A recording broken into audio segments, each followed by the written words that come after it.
Folks, Black Star Network is here. Hold no punches. I'm real revolutionary right now. Support this man, Black Media. He makes sure that our stories are told. Thank you for being the voice of Black America, Roland. Stay black. I love y'all. All momentum we have now, we have to keep this going. The video looks phenomenal. See, there's a difference between Black Star Network and Black-owned media and something like CNN. You can't be Black-owned media and be scared. It's time to be smart. Bring your eyeballs home. You dig?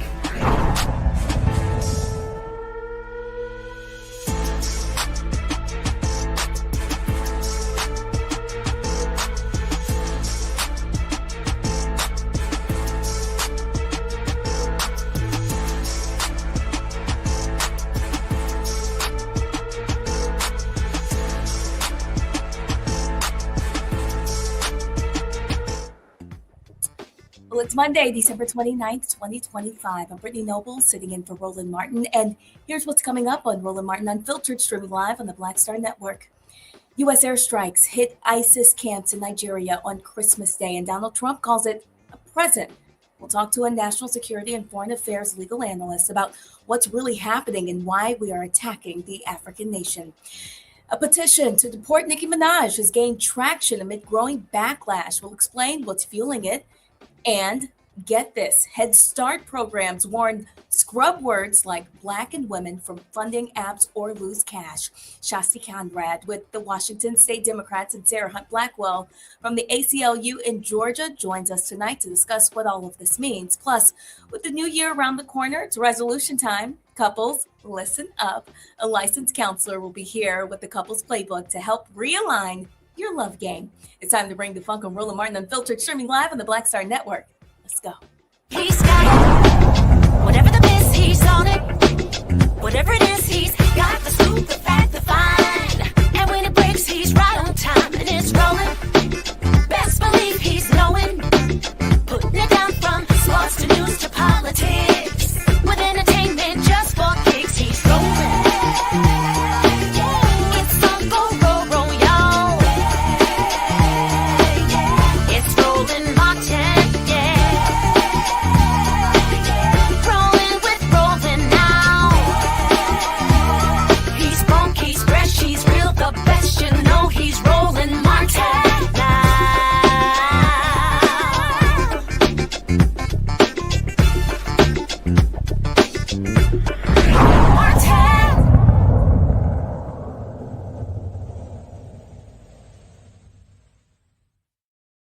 Well, on Christmas Day, Donald Trump ordered U.S. airstrikes in Nigeria, calling them a present. The Pentagon says American camps in northwest Nigeria near Niger border, and officials on the ground they are reporting multiple casualties.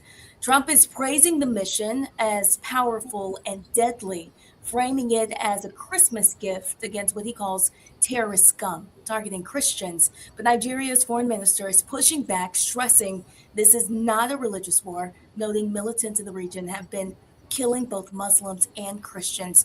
Joining us now, we have Johanna LeBlanc, an adjunct professor of American Foreign Policy at Howard University. We want to thank you so much for joining us tonight.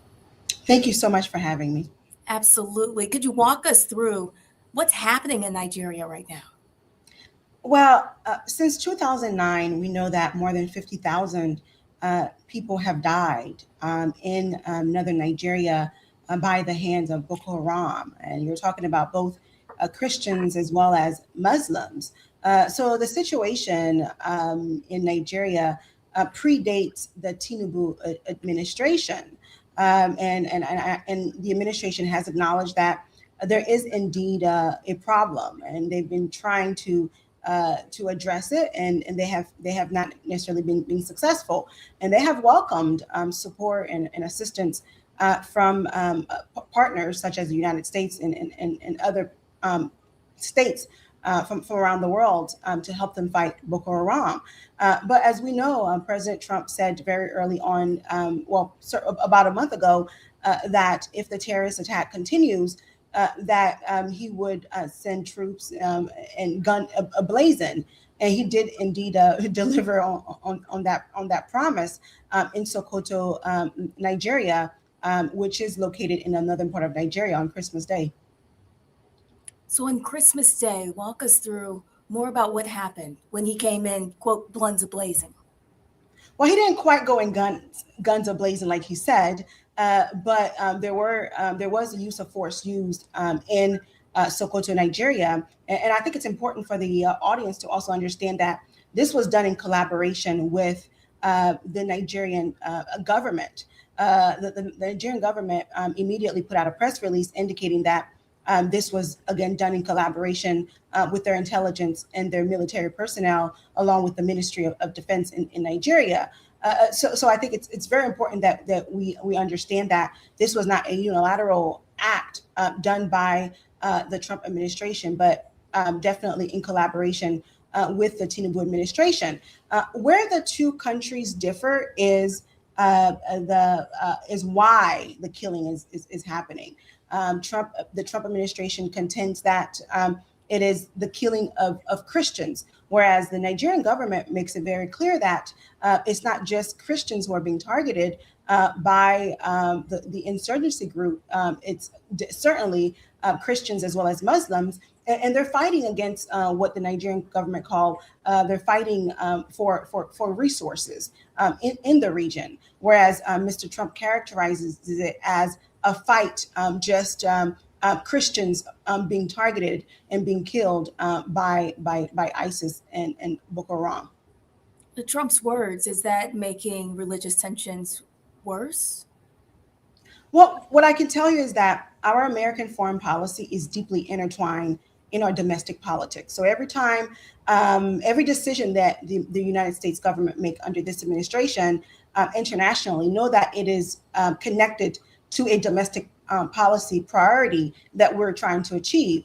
And we know that the Trump administration has gained a great deal of support from the evangelical groups here in this country. And they have been lobbying on this particular issue for quite some time. So I would imagine that by the use of force on Christmas Day, it was very strategic, right? When Americans and evangelicals are celebrating Jesus Christ and are celebrating Christmas, they're hearing that the administration has struck potentially a target that is persecuting and essentially killing Christians. I think for many of them, it was certainly a victory. But I think, and certainly under international law, there was indeed an imminent threat. So President Donald Trump was within his legal rights as a foreign state to intervene. And I think that if you watch what happened immediately after, usually when the president engaged in some kind of foreign policy intervention, the ranking member of the House Foreign Relations Committee usually sends out a press release, a statement, either defending or against what the administration has done.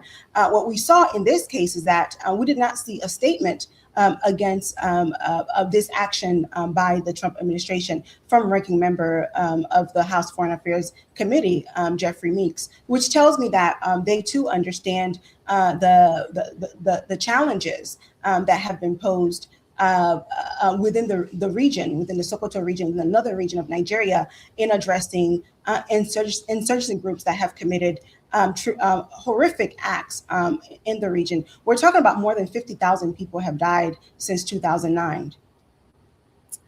Tell us, do you think there should be more transparency from the government? Well, what I think should happen is I think there should be continued collaboration between the Tinubu administration as well as the U.S. administration and other partners to actually address this crisis because it is a problem. It is a humanitarian crisis. People are indeed dying, right? These insurgency groups are committing terrible acts against people in the northern part of Nigeria, in Sokoto, and certainly in other parts of the country.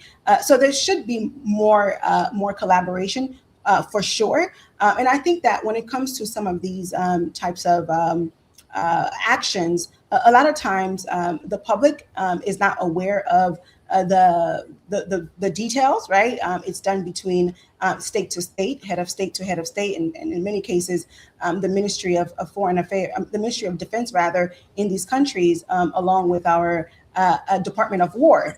usually work in collaboration, and the audience and the public really know a lot about what is happening behind closed doors. And I think part of it is because the administration certainly did not want to alert the insurgency groups that there would have been some kind of attack, right, on Christmas Day, because I think the initial strike was supposed to have taken place on Wednesday, but instead the administration moved it to Christmas Day, which tells me this was a way for the administration to achieve some kind of domestic priority.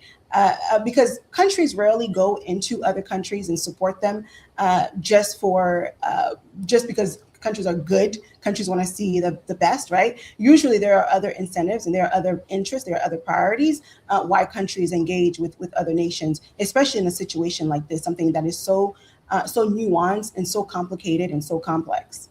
And Johanna LeBlanc, please stick around for us after the break. We have our panel. We'll bring them in. We'll have them ask you a few questions. But for right now, stick with us. You're watching Roland Martin Unfiltered. Thank you.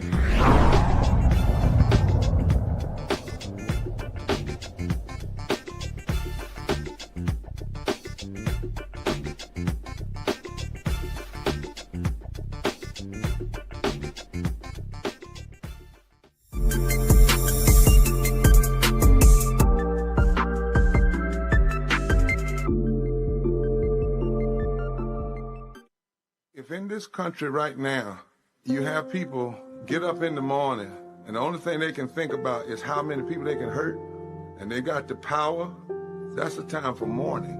For better or worse, what makes America special, it's that legal system that's supposed to protect minorities from the tyranny of the majority. We are at a point of a moral emergency. We must raise a voice of outrage. We must raise a voice of compassion. And we must raise a voice of unity.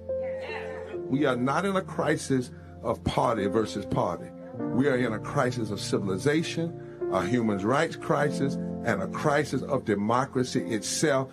And guess what? You've been chosen to make sure that those that would destroy, those that would hate, don't have the final say, and they don't ultimately win.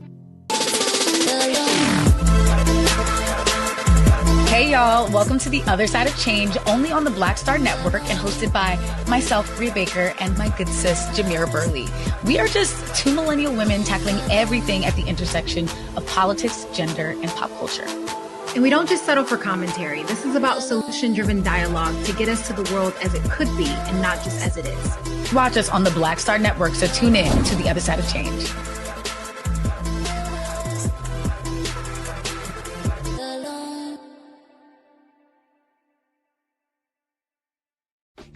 Hey, what's up, everybody? It's Godfrey, the funniest dude on the planet. And you're watching Roland Martin Unfiltered.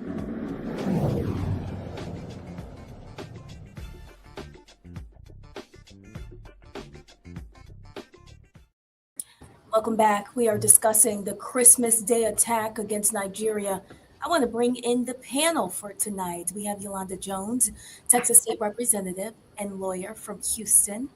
We also have Dr. Larry J. Walker, an associate professor at the University of Central Florida in Orlando. Also joining us tonight, Teresa Lundy, principal and founder of TML Communications in Philadelphia. We want to thank you all for joining us. Teresa, we'll start with you. What's your question for Johanna? Hey, Johan. Well, thank you so much for that wealth of information. Just, maybe curious about what the future actually looks like. We heard a whole bunch of items that you have mentioned, but what's maybe the short-term future outlook on this? So I was just in Nigeria a few weeks ago, and I spent about 3 weeks, and I did talk to senior leaders about this particular issue. And what I can tell you is that the Tinubu administration really wants to work with the Trump administration to address this crisis. It is indeed a humanitarian crisis. It is a fight for resources in the region. There's a lot of gold and a lot of other resources in that area that herdsmen are fighting for. as well as other folks who have interest in the region. So I think that what you will see is you will see continued collaboration between the Tinubu administration as well as the Trump administration in addressing this unfortunate crisis that started way before President Tinubu came to power. Dr. Walker, do you have a question? I do. It's interesting because the White House, particularly President Trump, has had a lot to say about Nigeria over the last couple of weeks, and a lot of it, and mostly it's not good. Particularly, you talk about the alleged persecution of Christians. You talked about how there are also Muslims being targeted also. And I'm wondering how this is playing on the ground in Nigeria, considering some of the things that President Trump and administration overall have to say about Nigeria. A, how it's playing on the ground, and B, the administration is not known for always telling the truth. So I'm curious to how leaders in Nigeria think this will play out long term in terms of whether they can actually trust the Trump administration when they take out these kind of attacks, that they won't go rogue and essentially not coordinate as much with the current administration in Nigeria. Yeah, what I can tell you is that the people on the ground welcome this development. They are very pleased to see that something is being done in collaboration with the U.S. government. Because they're the ones who have dealt with the killings of their loved ones, of their family members, and the insecurity crisis that exists as a result of these insurgency groups, right? They're directly impacted by it. So the way they receive this use of force by the administration and the way it is received by Americans, completely different. Well, by some Americans, rather, completely different. And you have to understand why. They're much closer to the issue and have been directly impacted, right? However, Kama, I think that you did make a good point that some of the comments that Mr. Trump has made about the continent, about Nigeria, and about countries in the global South have not necessarily been welcomed, right? And we can also we also saw how the Trump administration has prioritized white South Africans to be able to enter into the United States as refugees because of claims that they are being persecuted, that they are being killed and attacked because they are white in South Africa, right? But at the same token, that same opportunity is not presented to Black Nigerians, right? Who the administration claims are also being targeted and are also being persecuted because of their religious beliefs. In fact, what we saw was Nigeria has been is considered on the do not travel list. So that means that there's a big portion of the Nigerian population that will not be able to receive a visa to even come to the United States as tourists, or even come on an H-1B visa. So I think when you look at some of these actions, you ask yourself, what is really the motive here, right? But I can assure you, on the ground, in spite of these challenges, in spite of these policies that we have seen on the ground that have been implemented by the White House, which have a disproportionate impact on the global South, countries, Nigerians in particular, have welcomed the use of force by the administration to address the insecurity crisis in Sokoto, Nigeria, and certainly other parts of Nigeria. But I think it's important to note that in Sokoto, Nigeria is not where necessarily you have your insurgency groups located per se. There are other states where they are much more prominent, right? Where we know where they engage in their activities. Sokoto is more so a symbol of what these insurgency groups actually stand for. So by striking Sokoto, Nigeria, it sends a very strong message pretty much to the headquarters that if this continues, there will be additional actions to come. Yana, you said that you were just in Nigeria. not too long ago. And can you give us a better idea of how people there are feeling? Again, like I said earlier, it is an issue that the killing of both Christians and Muslims and others is an issue that predates President Ahmed Tinubu. I think the last report that I read was in 2009.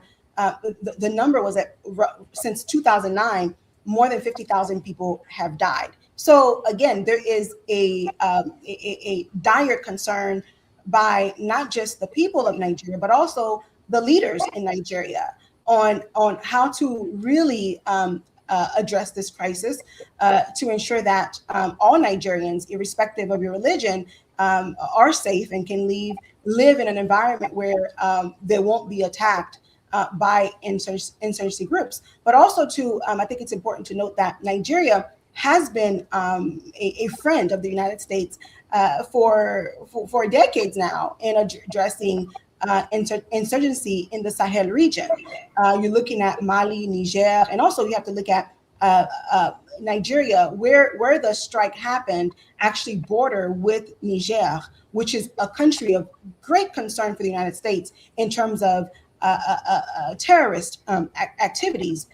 So I think that, again, based on my own conversation with people on the ground, leaders, ministers, and members of parliament, I think many of them do welcome this kind of collaboration with the United States to address the terrorist activities in the country. Lundy, we'll take a question from you next.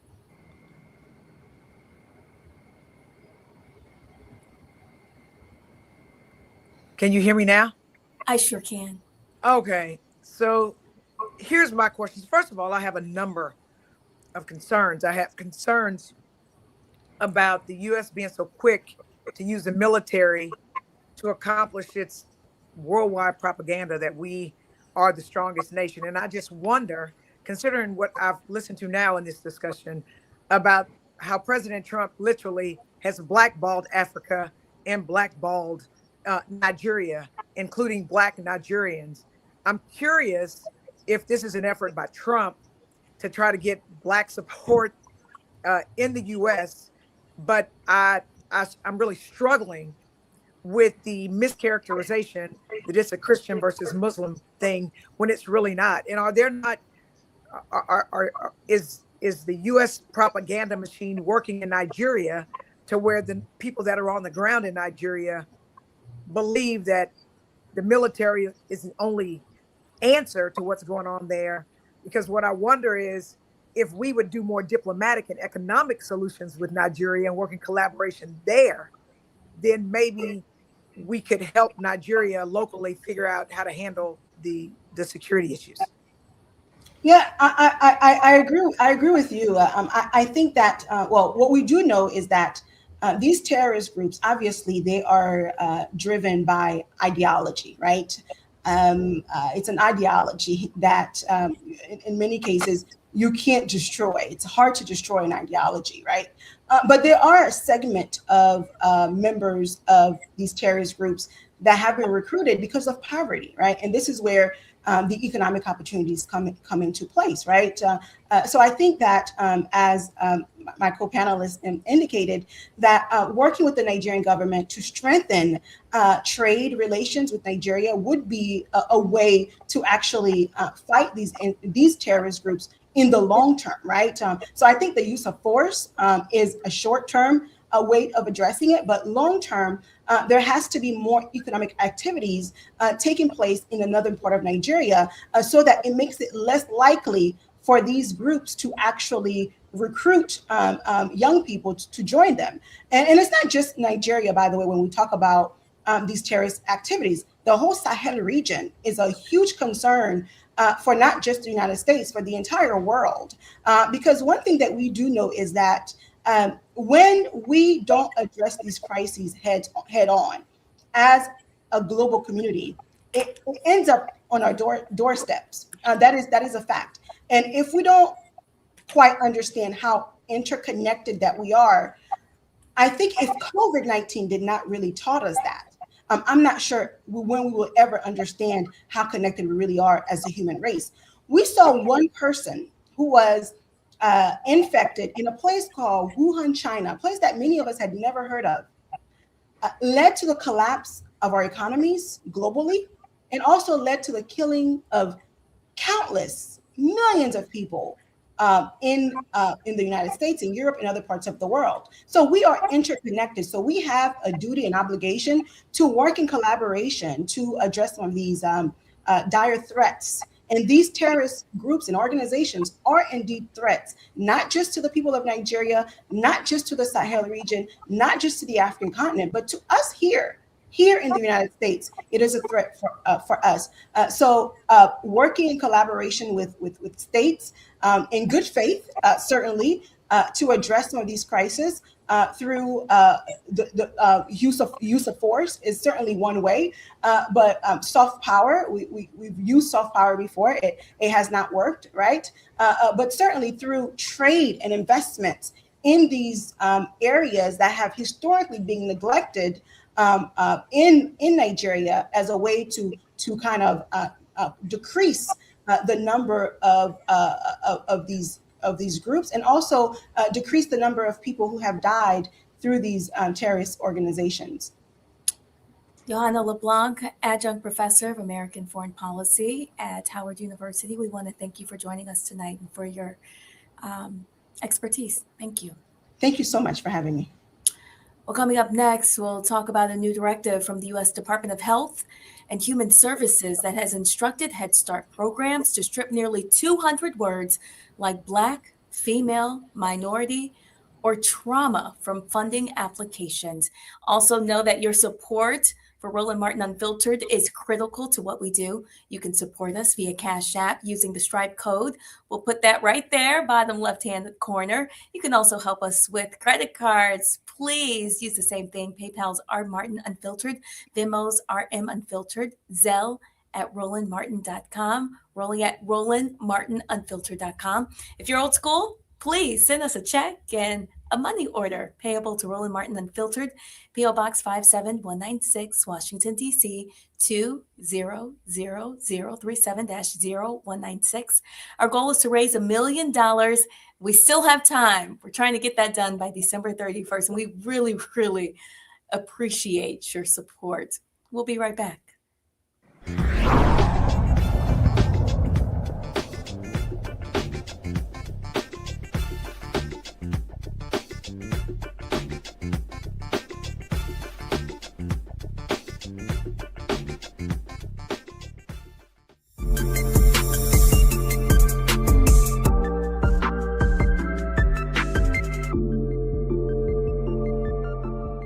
Are you ready for the holidays? This week on A Balanced Life with Dr. Jackie, we're talking about all things anxiety and the holidays, whether it's performance anxiety, presence versus presence, making certain that everybody in your space understands the boundaries and how to respect your home. This week, we're talking about those things that will allow you to have a peaceful holiday season. It really is not about perfection. It's really about, the house feeling warm and cozy and peaceful. You don't have to like everybody, but what you can do is be cordial in those environments. That's all this week on A Balanced Life with Dr. Jackie here on Black Star Network.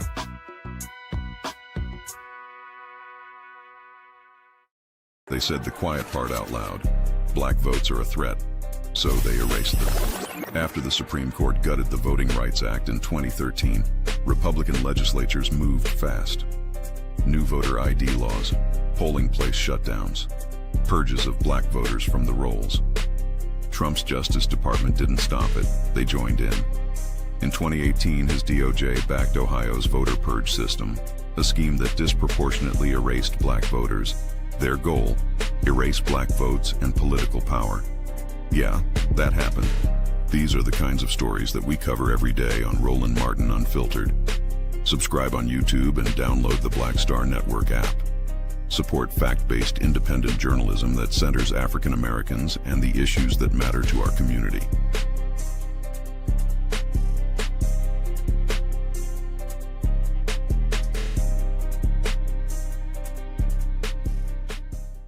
If in this country right now, you have people get up in the morning and the only thing they can think about is how many people they can hurt, and they got the power, that's the time for mourning. For better or worse, what makes America special, it's that legal system that's supposed to protect minorities from the tyranny of the majority. We are at a point of a moral emergency. We must raise a voice of outrage. We must raise a voice of compassion. And we must raise a voice of unity. We are not in a crisis of party versus party. We are in a crisis of civilization, a human rights crisis, and a crisis of democracy itself. And guess what? You've been chosen to make sure that those that would destroy, those that would hate, don't have the final say, and they don't ultimately win.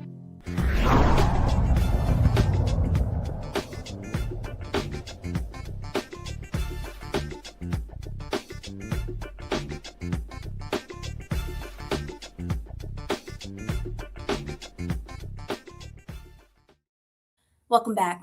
Some Head Start programs, early childhood programs, are now being warned by the federal government to remove certain words from their funding applications or risk losing funding. And we're not talking about a short list. Nearly 200 words and phrases are flagged, including terms like Black, women, trauma, tribal, racism, disability, and even mental health. These are words that are central to how these programs actually serve kids and families.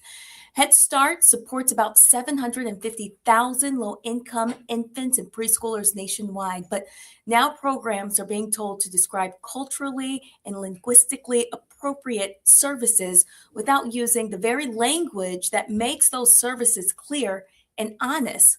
All of this is part of the Trump-era crackdown on anything labeled DEI with a pretty blunt message. Use this language in your training or grant proposals, and your funding could be at risk. Joining us now, we have Shasti Conrad with Washington State Democrats.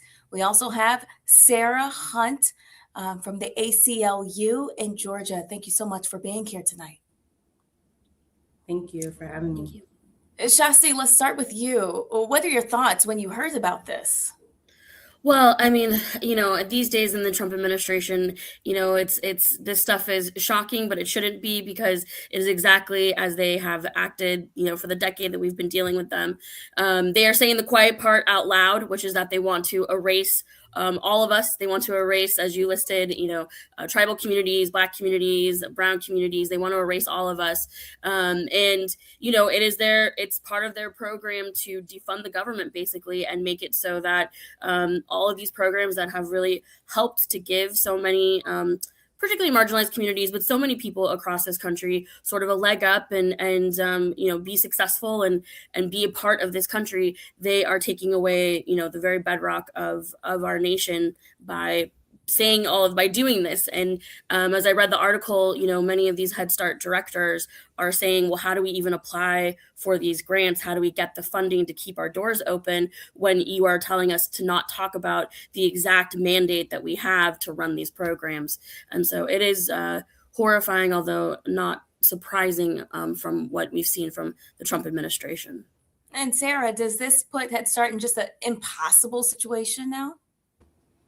Very nearly. How being able to operate and receive funding from the federal government is integral to Head Start programs being able to keep their doors open and being able to service families and children across the United States. So by not being able to include these very critical terms in applications for funding, it completely undermines the program itself and really does call into question how these programs continue to operate in the way that they were intended to, and in the best way to serve children and families across the United States. I guess a big question right now, Shasti, is what's going to be the impact for our children? Well, I mean, deep impacts. So many of our children have been well served by Head Start programs, both in terms of educational value, but also it's a place for them to get meals, to be able to have nutritional assistance. So many of our kids across this country don't have access to healthy food at home, and Head Start programs have been a space where we've been able to help kids get the support that they need to grow. And we all know that, what happens in the early days of a child's life really sets the tone for the rest of their life. And so I think it is a way to truly, damage and deeply impact our, particularly, like I said, our marginalized communities, but our Black and Brown communities, that is going to have detrimental effects for the rest of these folks' lives. Sarah, let's talk about the legal risk. What happens for the Head Start programs that do or do not comply? Well, most immediately, what happens is that a lot of these programs will get tied up in litigation. As we see now, there is pending litigation going on right now to address this list of words that is restricting the Head Start programs for being able to operate. And litigation is extremely lengthy, costly, and it really has the potential to tie up these Head Start programs, even without there being any specific law that comes down to say, no, this can't happen. Just the ability to be tied up in litigation for such a long time throws a huge monkey wrench into the operations of these programs. And not to mention, again, the costliness of this. So these Head Start programs are going to have to figure out ways to pay for this litigation and to essentially sue the United States federal government. So it creates a lot of barriers just from the legal side alone of how to continue on with these programs. Let's go ahead and bring in our panel tonight. I'm sure they have lots of questions. Teresa, I'll begin with you. Do you have a question for the panel? For Shasti or Sarah? Yeah. Well, one, thank you all for that information. I think it is extremely hard. I'm in Philadelphia, and across Pennsylvania, we have some of these programs, and most of these programs are actually struggling with this now. So what do you recommend that they do? We don't want them to lie on applications, because we do know Trump organization will absolutely revoke and remove their organization from receiving federal dollars altogether. So what is the recommendation? We know what issues we have with them right now, but what is the recommendations for organizations to apply and get additional funding, keep their additional funding? Maybe I can take that one. I think that the Department of Health and Human Services has been very clear about, obviously, which words to not use. So I think that the most straightforward directive now is to, as of right now, simply don't use those words. It seems that the department is going through these applications with a fine-tooth comb, specifically looking for these words if they are included, and they become immediate red flags for the Head Start program to either receive correspondence asking them to remove the words, or potentially even worse, where they just receive a rejection. So it seems as though right now, the best immediate option is to remove the words and just continue on with the application so that there is still at least a chance of funding, at least until there is a better solution, until the litigation that is pending comes with some type of resolution. Dr. Larry Walker. Yes, and my question, I think, particularly is for Sarah. A lot of people don't relate Head Start as a result of the President Johnson administration, essentially kind of, reflective of the Great Society programs of the 1960s. And I guess my question essentially is this just another way to attack or dismantle programs? We already know about the Voting Rights Act, Fair Housing Act, et cetera, in Elementary Secondary Education Act. Is this just a continuation of those programs, like I said, to kind of provide a civil rights foundation in the 1960s? Is this a way for the administration to continue to dismantle those programs? Absolutely, without a doubt. And we see this happening not only at the infancy and pre-K stage of life, but also we see this happening in college campuses. So it's really an attack from the earliest of education and learning and development, going all the way up to college education and college curricula. So it is absolutely a complete undoing and unraveling of DEI, of civil rights protections and civil rights guarantees, as you mentioned, that were enacted during the 60s under the Johnson administration. It's completely unraveling and undoing all of those efforts. Yolanda Jones. I think you're on mute. I'm sorry. I'm a lawyer in my day job. And what I see is this. There used to be a time where stare decisis meant something, which means stare decisis, for those of you who are not lawyers, is the law is what the law is, right? We used to have a right to abortion. That was the law. If somebody tried to take away that right, then it was stricken, right? So I believe this is absolutely Project 2025, where they're literally targeting everything that sought or seeks to help people who are disadvantaged. That's why Head Start was put in place. It was literally designed to provide nutrition and education and daycare and all those things for classes of people who were historically disadvantaged. So my question, like from that point of view, is so first of all, do you think it's designed to get it up to the Supremes? By the Supremes, I mean the Supreme Court, where I absolutely believe Trump controls them, to dismantle the Constitution, our constitutional protections, is one. And the problem is, I also want to see, when you remove these words, as was suggested, then we need to see where the money goes. Because I think what Trump and his people are miscalculating is poverty isn't just concentrated with Black people or brown people or indigenous people. Poverty, there are a lot of poor white people. And so then the question becomes, when all these kids can't eat, and all these parents don't have a place to send their kids, and all these kids are not making good grades because they're starving, because someone said that some people don't have access to quality food. Some people don't have access to food at all. I know that I ate free and reduced for lunch, and sometimes my only meal of the day came from these programs. So one, do we think it's going up to the Supreme Court in order to dismantle constitutional protections we've had? And two, do we think it's going to affect the midterms? Because I think it's going to backfire on Trump. And the question is, are people going to hold our starving kids against Trump, or that we're going to continue to believe his propaganda that we don't deserve any of these things and white people are being discriminated against? If I can jump in here, I would say, yes, absolutely. I was really proud our Attorney General here in Washington State signed on with a number of Democratic Attorney Generals to fight this. And so I think you're absolutely right. This is going up to the Supreme Court. Now, yes, I think Trump certainly does control much of the Supreme Court. It is certainly Republican led, but we have been winning. As Democrats, we have been winning cases. These as it moves through the courts, there's always a delay in how these things are handled. But we are having some successes with sometimes the lower courts are actually, voting in our favor and whatnot. And so I hold out hope that this will, this will be stopped, and we have to continue to fight it. I think also the storytelling, as you just said, is so important.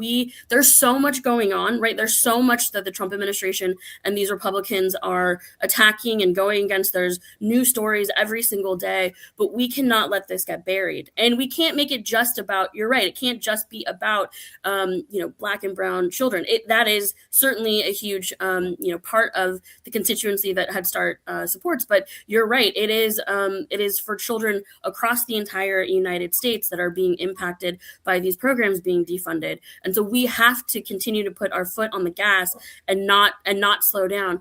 The Democratic Party this past year, we overperformed in something like 95% of the elections that were held, special elections, from places like Iowa, to Pennsylvania, New York, Georgia, all the way to winning Prop 50 in California. So there is momentum. And I think what you are seeing is that this Republican overreach that is, really people are sick of the chaos that they are creating, and they're done with it. And so we have to continue to push this momentum through 2026 into the midterms so that we can erase, as the Republicans are trying to erase us, we need to erase them and get our folks back into power so that we can put a stop to all of this. Shasti Conrad with the Washington State Democrats. and also Sarah Hunt Blackwell, Senior Policy Counsel of ACLU in Georgia. We thank you for your time tonight. Thanks for having me. Thank you. And we'll be right back here on Roland Martin Unfiltered on the Black Star Network. Stay with us.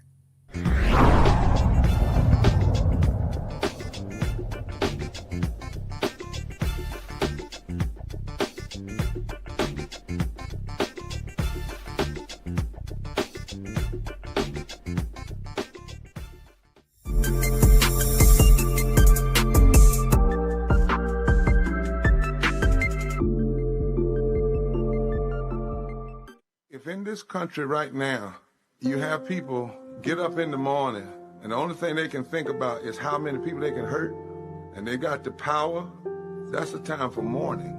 For better or worse, what makes America special, it's that legal system that's supposed to protect minorities from the tyranny of the majority. We are at a point of a moral emergency. We must raise a voice of outrage. We must raise a voice of compassion. And we must raise a voice of unity. We are not in a crisis of party versus party. We are in a crisis of civilization, a human rights crisis, and a crisis of democracy itself. And guess what? You've been chosen to make sure that those that would destroy, those that would hate, don't have the final say, and they don't ultimately win. Hey y'all, welcome to The Other Side of Change, only on the Black Star Network and hosted by myself, Rhea Baker, and my good sis, Jamira Burley. We are just two millennial women tackling everything at the intersection of politics, gender, and pop culture. And we don't just settle for commentary. This is about solution-driven dialogue to get us to the world as it could be and not just as it is. Watch us on the Black Star Network, so tune in to The Other Side of Change.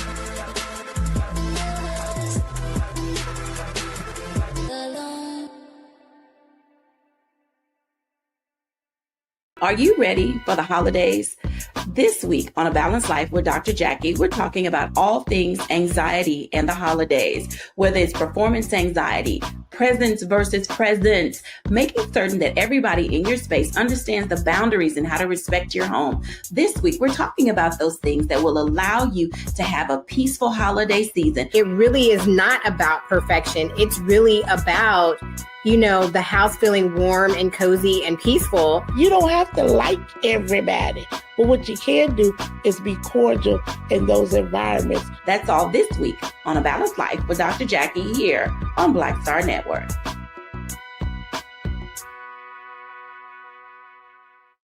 Melanie Campbell, National Coalition on Black Civic Participation and Black Women's Roundtable.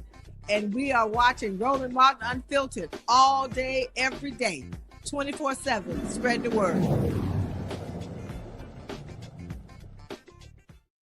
Well, a controversial online petition calling for the deportation of Nicki Minaj began circulating this week following her appearance at a Turning Point USA event in Arizona. The utmost respect and admiration for our president.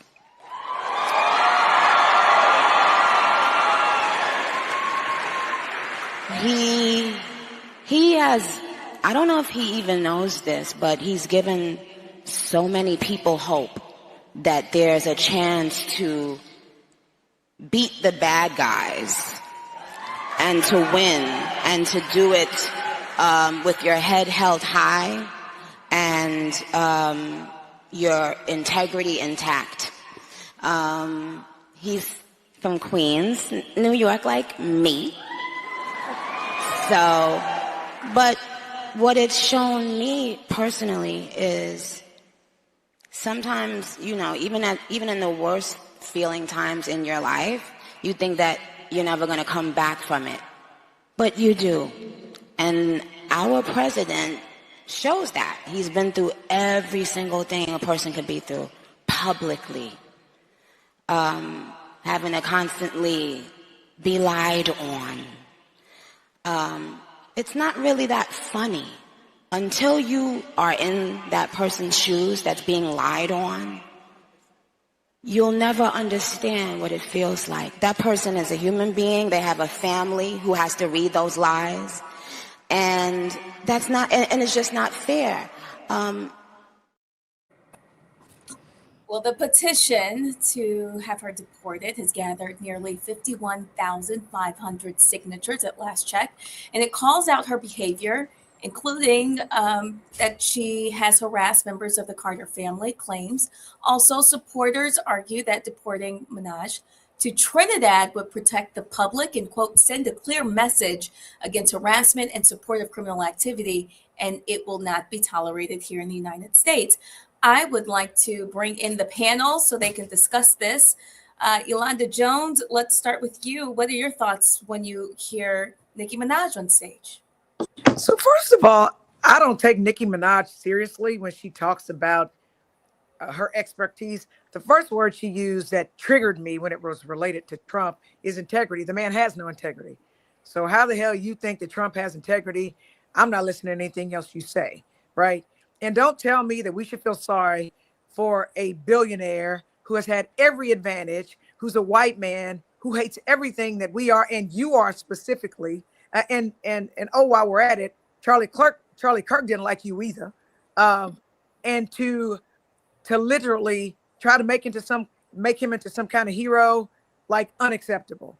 And since she supports everything he's doing, which he's literally deporting people who are not criminals, he is literally deporting people who are U.S. citizens. He's literally deporting those people. Then what's good for what Trump is doing to other people should be good for you. So I think it should go on. And Nicki needs to, I hate to say this because I don't want to minimize her because she's a woman, but I'm going to need for you to do some.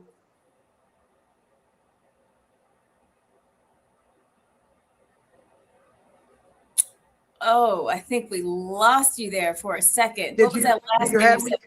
I said, you know, the fact that people are starting to cancel you, you need to think about what you're saying, because at the end of the day, there are people that literally are attacked for doing nothing but breathing, and they don't have the resources that Donald Trump has to defend themselves. And so I don't have a problem with the petition.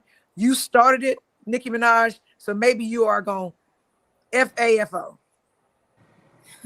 Yolanda, tell me this. Can a petition like this realistically lead to a deportation? So as a practical matter, we have seen how Trump favors who he favors, how he's, you know, made life easier for Ghislaine Maxwell, and how his spokesperson's godson's mother ended up not being deported. So I don't think it's going to go anywhere.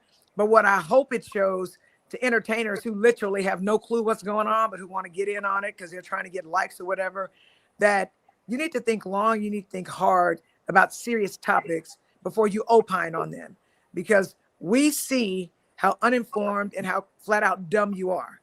But to the extent I bought any Nicki Minaj records, I believe you hit people like that in the pocketbooks. So she ain't got to worry about me ever buying anything she ever writes. I don't care if it's something that I might like, because the only way to make rich people pay attention is to hit them in the pocketbooks. And that's what I think we need to do to Nicki Minaj. The deportation petition can go, but we need to stop buying her records. And Dr. Walker, what message is Nicki sending by standing with Trump? Yeah, this is really messy. Let's just call it what it is. So look, there's a couple things here. I think this is a disturbing trend as it relates to hip hop, which at its center is supposed to be anti-establishment. Ice Cube, 50 Cent, I could keep going. So relating to this particular issue and the petition, listen, Nicki Minaj and some of the other rappers that I talked about, they just don't have the background. They're not subject matter experts, but what they do is they have platforms that impacts millions of people. So it's really concerning about what she's had to say, and because she's not informed. I do want to say that I worry about petitions like this because I love and respect Black women, and I worry about anti-Blackness, and that this could lead to more troubling issues as it relates to we see some of the issues in terms of the Black diaspora and African Americans and those who are Afro-Caribbean or from the continent or other places where there are Black folks. Is I worry about where this dialogue leads.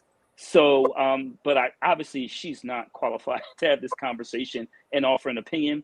Lastly, I will add that she needs to be very careful, because once these folks are done with you, they will discard you.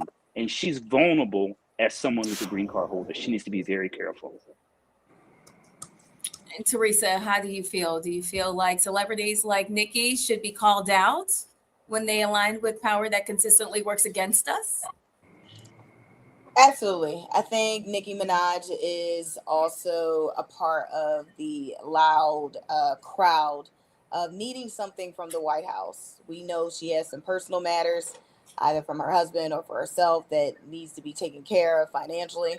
And so she is doing what other celebrities have done.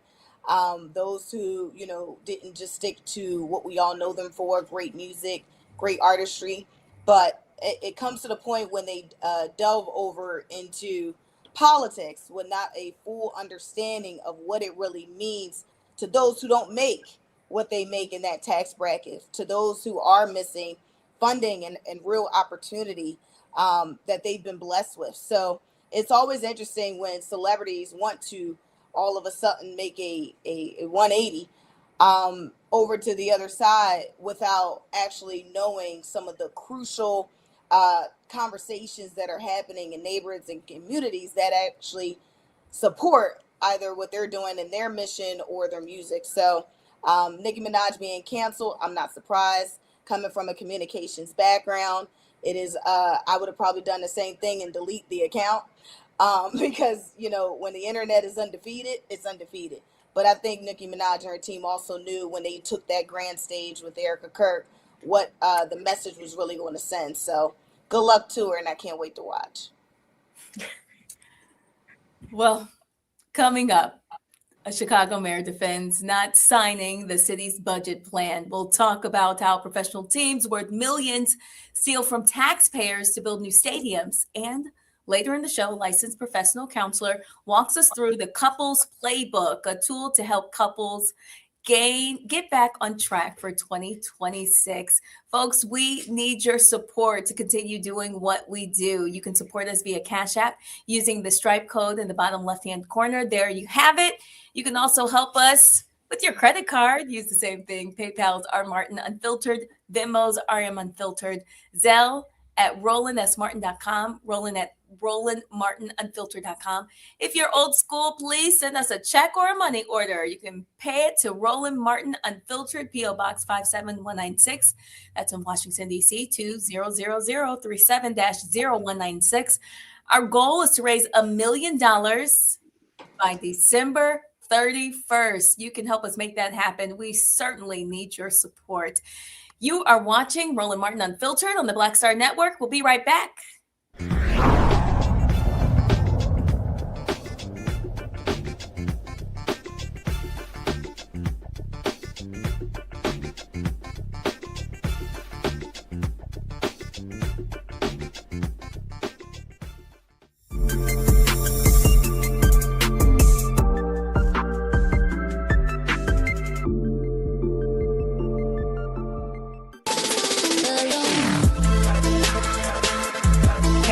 Welcome to the Other Side of Change, only on the Black Star Network and hosted by myself, Rhea Baker, and my good sis, Jamira Burley. We are just two millennial women tackling everything at the intersection of politics, gender, and pop culture. And we don't just settle for commentary. This is about solution-driven dialogue to get us to the world as it could be and not just as it is. Watch us on the Black Star Network, so tune in to the Other Side of Change.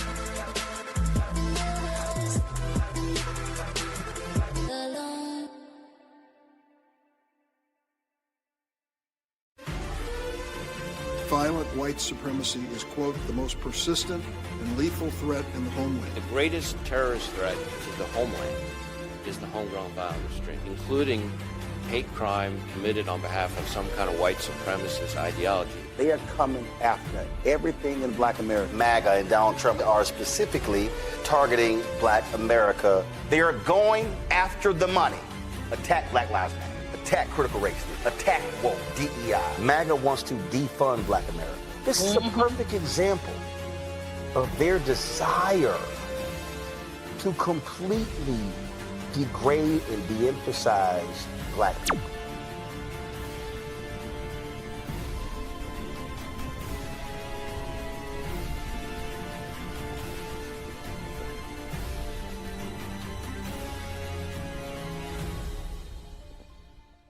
What's up? It's your girl, Tamika D. Mallory, and you are watching the Black Star Network.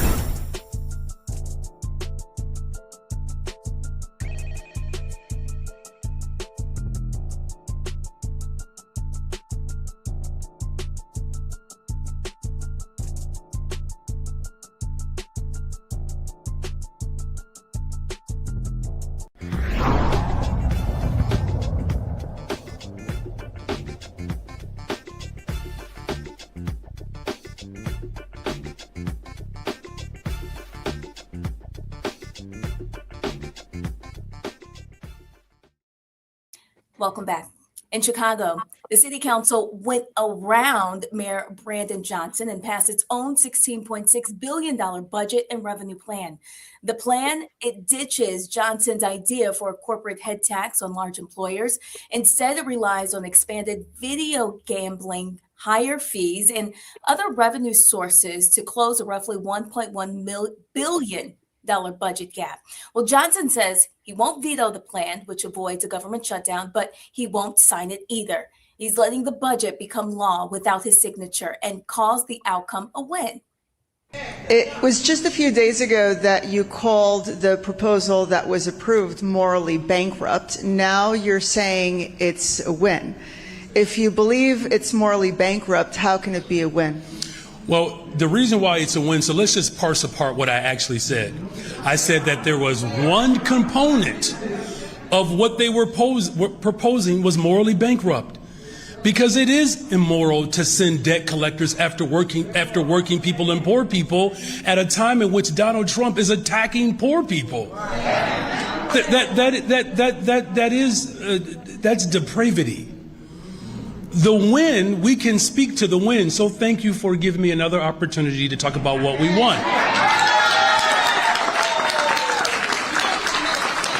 So we did protect youth employment, even though they tried to take 5,000 positions away. We did protect the largest TIF surplus in the history of Chicago, even though they tried to take it away. We did stop them from raising garbage fees, even though they tried to double them.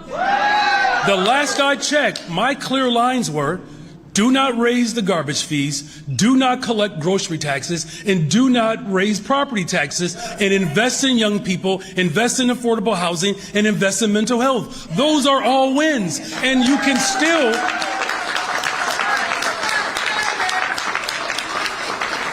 still call out the wins while also calling out the most egregious aspect of what these individuals put forward, which is morally bankrupt at a time in which the President of the United States of America has declared war on poor people. The last thing the city of Chicago should be doing is signing up for that war.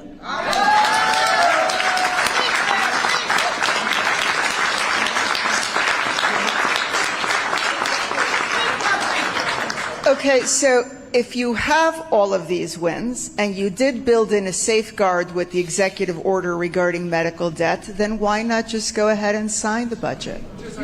Well, again, as I said before, this is about how we signal to the people of Chicago what this fight will continue to be about.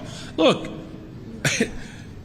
I don't think it's a bad thing that the people of Chicago want everything that they deserve. And if 98.4% won't do for working people, then just consider me, in the words of a great gospel song, 99.5 won't do, and I'm fighting for 100%.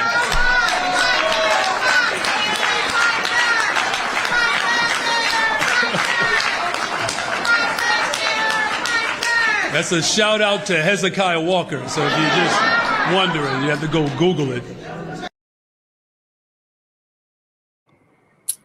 Let's bring in our panel to discuss what we just saw. Dr. Walker, we'll start with you. What are your thoughts about the mayor's comments? Yeah, so it's interesting. And listen, anytime you're quoting Hezekiah Walker, I think that's a win for you, right? But politically, I think I should also note that the last several months, he's made a complete 180 as it relates to his popularity, and a lot of these moments are an example of that. He's very good at the podium responding to these kind of to these reported questions. So I get why he didn't sign the budget. This is not uncommon for policymakers in local jurisdictions to disagree with the city council. You saw it in my hometown of Philadelphia recently here in terms of the mayor and city council disagreeing on certain issues. And so I get his advisors telling him not to sign it, because he can stand there and say, well, guess what? There are things in there that I think are great for the people, while there are things that were challenging, without taking responsibility for signing it and allowing anyone to hold it against him when he runs for re-election. So this is basically politics. He knows that. And essentially that reporter threw him a slow pitch and allowed him to hit it out of the park by responding and using which is a great Hezekiah Walker quote. Yolanda Jones, what are your thoughts about the video gambling taxes there now? So I think that, there are going to be people that say, addiction is addiction and we should protect people from themselves. But it's a hot button topic. So just avoid it and you win. And I can tell you, as it relates to what the mayor just said, like, he literally didn't stop the budget. It's not going to delay any city services. He's not triggering a shutdown. He's not creating any kind of legal uncertainty. He gets to stand at the podium, as was said before, and speak to the problems he thinks are with it. And it also allows him the moral high ground to continue to criticize what he thinks is bad. And if it doesn't go like city council thinks, then he can come back and maybe they revisit it and he is able to show how really smart he is or how bright he is. So I thought it was a brilliant political move. And I think they're going to let people who gamble decide whether they're going to gamble or not. And I also, when I was listening to what he said, because I don't live in Chicago, I don't live in Illinois. Although when I fled during the corn break, we were there, and they were very hospitable to us. It seems like he was also trying to make sure that more of the budget deficit was filled by rich corporations rather than the poor people. So I think he was right when he said there's this all-out assault on poor people, and poor people are least able to defend themselves. And so I think that it's a good political move for him to do that. And that's what I believe about it. Your thoughts? So I think, our Chicago mayor is, I love what he's doing. I think he definitely keeps it interesting, especially on this side of town of Philly, where we have a lot of the same issues. But I also think, it's ideal, when we see mayors, especially someone in the capacity he's in, stepping up to Trump with all the issues that is happening. He's literally saying, bring it on. And I think that should be a testament for other mayors across the cities who are dealing with the same nonsense from the federal government, even though it could affect their funding. But maybe, take a larger stand, because it does show that he's not going to have problems with re-election. It is showing that he is combating the nonsense head on. So kudos to the Chicago mayor for fighting for the people in a outpour of way of doing it versus just behind closed doors. Well, folks, we have more news on the other side of this break. Stick with us. You're watching Roland Martin Unfiltered on the Black Star Network. We'll be right back.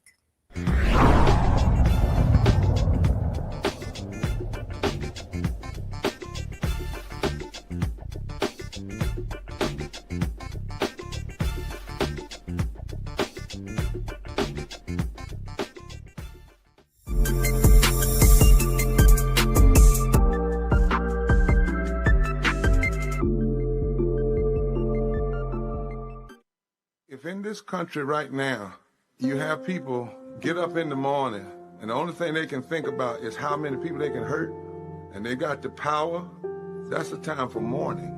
For better or worse, what makes America special, it's that legal system that's supposed to protect minorities from the tyranny of the majority. We are at a point of a moral emergency. We must raise a voice of outrage. We must raise a voice of compassion. And we must raise a voice of unity. We are not in a crisis of party versus party. We are in a crisis of civilization, a human rights crisis, and a crisis of democracy itself. And guess what? You've been chosen to make sure that those that would destroy, those that would hate, don't have the final say, and they don't ultimately win. Hey y'all, welcome to The Other Side of Change, only on the Black Star Network and hosted by myself, Rhea Baker, and my good sis, Jamira Burley. We are just two millennial women tackling everything at the intersection of politics, gender, and pop culture. And we don't just settle for commentary. This is about solution-driven dialogue to get us to the world as it could be and not just as it is. Watch us on the Black Star Network, so tune in to The Other Side of Change.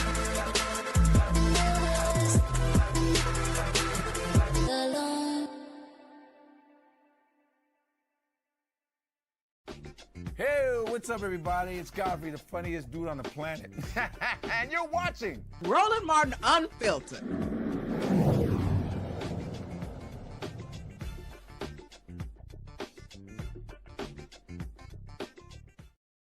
All right, welcome back.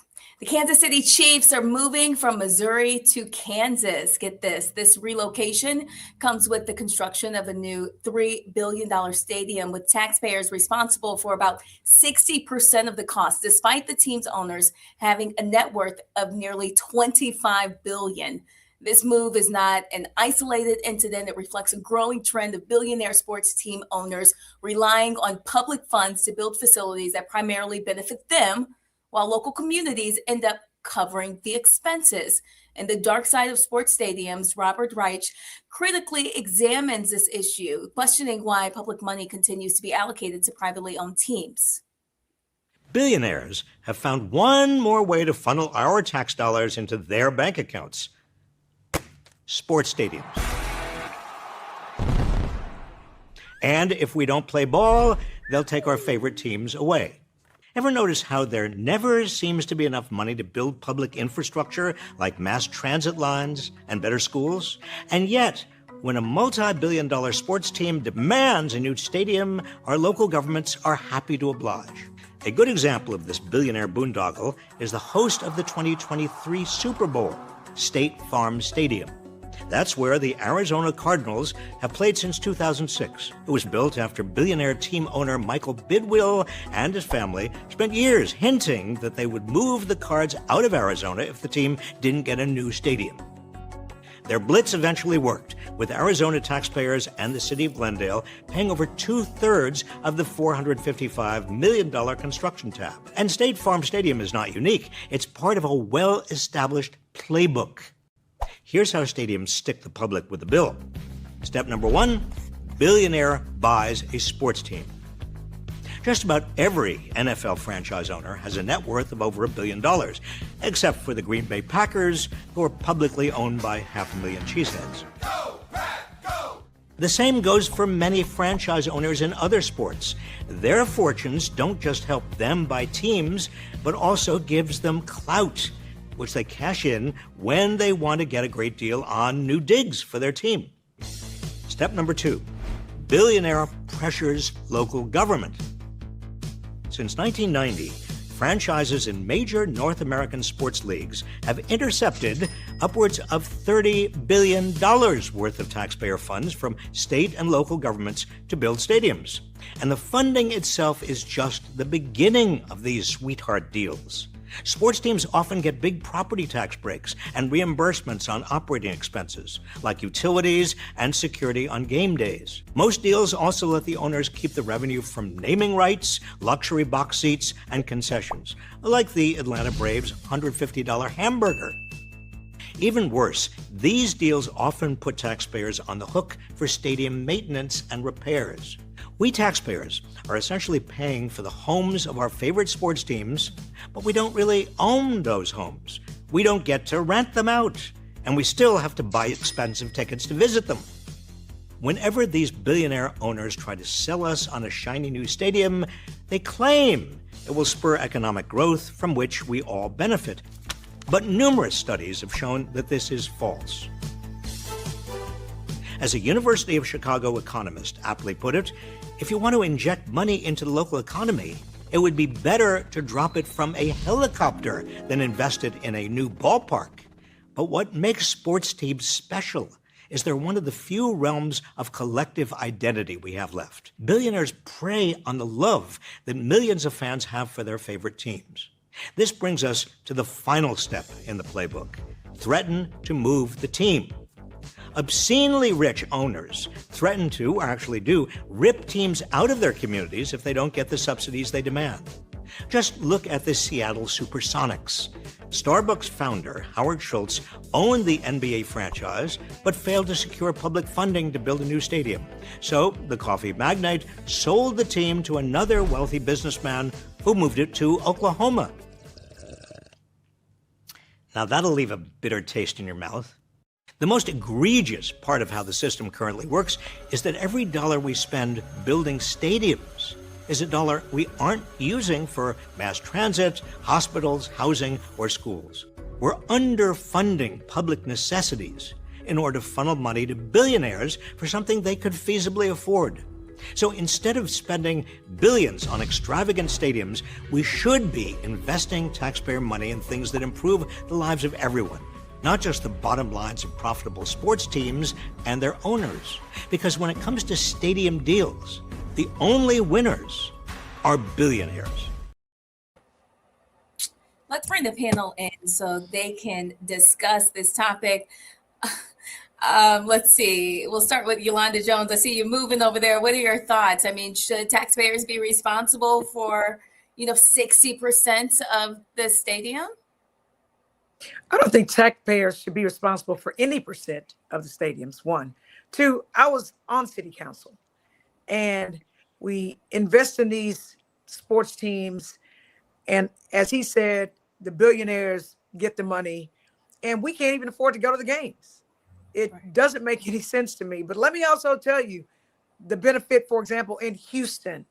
So we have a suite. The city of Houston has a suite at the Toyota Center, which is where the Rockets play. When they moved from what's now Lakewood Church, that's where the Rockets used to play. And so the politicians can invite supporters, donors to their campaigns to games, right? Or concerts. So it's a hoodwink and bamboozle on like the taxpayers, and the jobs that they create are minimum wage jobs most times. If you've ever gone to these games, and even paying I went to the Texas Bowl at NRG, which is where the Texans play, which was another one of those boondoggles. And I can tell you that it costs $50 to park. I was like, hell to the no, I'm not doing that. And so, but the one thing that people are obsessed with is sports teams. And I'm a former athlete. I'm a 4-time United States champion in the heptathlon. Now, people aren't crazy about track and field like they are about football or basketball or baseball, but people live vicariously through these teams, and they get very, very, very upset. And so I believe that the billionaire owners are pimping the emotional attachment that people have. And I think so many people are just struggling. They're used to struggling anyway. So it's something that they don't even think about. They don't realize that the money that we're funneling into these billionaire sports franchises could actually stay local and help us better the economy. Again, have affordable schools, affordable housing, access to grocery stores and fresh food, but they don't understand the connection. So I actually think we need more shows like this to actually educate people and connect the dots so that they can understand how government money is spent and how they get it. I think about St. Louis. This isn't the first time Missouri has lost to the NFL team. I'm from St. Louis. The area where the Rams stadium was, it never recovered. Let's see, Teresa, what are your ideas about, the impact on working class families and brown families? Well, I can tell you here in Philadelphia, it didn't work last year. So we had the same issue of moving a stadium in the same city, but from one section of the city where, the city planning actually had the stadiums planned in a certain area. and now they wanted to move it into a more inner city type of area, and it just didn't work. We were displacing a community. There was, buy-in from government to do so. There was some community benefits that was attached, but ultimately it was an inconvenience. The numbers just didn't work, and the community wasn't buying it. So, when we are already talking about issues with affordable housing, and folks can't pay their bills, and we don't have housing for them, and then the amount of homeless people are skyrocketing, or they're being bussed out of one city to the next, we have to really start thinking about priorities. Is entertainment more than living? Is entertainment the focus of an administration? And why is it? So those are the type of things we need to ask our leaders, and then for them to try to give us the bill when there are huge corporations that can absolutely take the tax bill. I think it's just outlandish, but it's also a conversation that we just need to have with our government. And for those who want to keep that alive, where they're burdening the taxpayer, then we need to vote them out. Dr. Walker, what are your thoughts? Yeah, I have a lot of thoughts on this as a passionate Philadelphia sports fan. So Teresa talked about what happened with Philadelphia 76ers wanted to move from South Philadelphia to downtown, and eventually, particularly Chinatown, it didn't play out. And I must also note I just left Houston yesterday and had a chance to drive by some of the stadiums there in the great city of Houston. So, I think that this is what we've seen here, and this is not new. We've seen over the last several decades. It's problematic because, billionaires, whether you talk about Jeffrey Lurie in Philly or some of the owners, LA, Miami, et cetera, are essentially taxing the working class, subsidizing essentially to subsidize these large, these are all, like castles were for kings back in the day. And like as Representative Jones highlighted, you can't even afford, if you have a family of 2 or 3, or certainly not 4, you can't even afford parking, let alone when it costs to buy a hot dog, et cetera. So I think we need to ask ourselves as a nation, is these deals, who are they benefiting? Lastly, this Kansas deal, I've been reading up on this, is absolutely terrible for people in the state of Kansas. We also note that Kansas is not in the top 5 or 10 in terms of like literacy and overall, mortality rates and quality of life. So the idea that they gave away this massive, essentially tax break and subsidizing this billion or $2 billion stadium makes absolutely no sense economically, and certainly politically. Be interested to see how it plays out. Well, thank you for weighing in and sharing your thoughts. And we're not done just yet. Stick with us. You're watching Roland Martin Unfiltered here on the Black Star Network.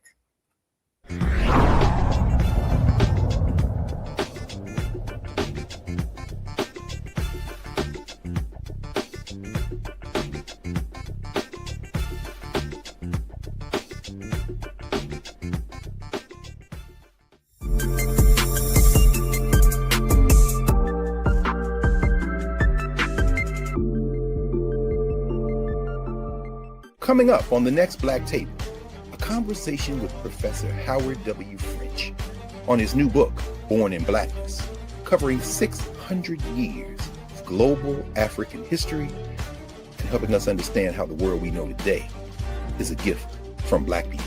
There could have been no West without Africa and Africa. That's on the next Black Table with me, Greg Carr, only on the Black Star Network.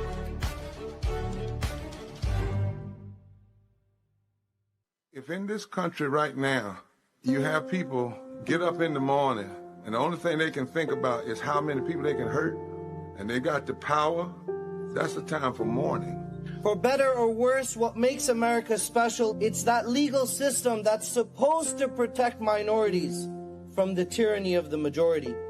We are at a point of a moral emergency. We must raise a voice of outrage. We must raise a voice of compassion. And we must raise a voice of unity. We are not in a crisis of party versus party. We are in a crisis of civilization, a human rights crisis, and a crisis of democracy itself. And guess what? You've been chosen to make sure that those that would destroy, those that would hate, don't have the final say, and they don't ultimately win. I'm Risa Colbert, and you're watching the Black Star Network.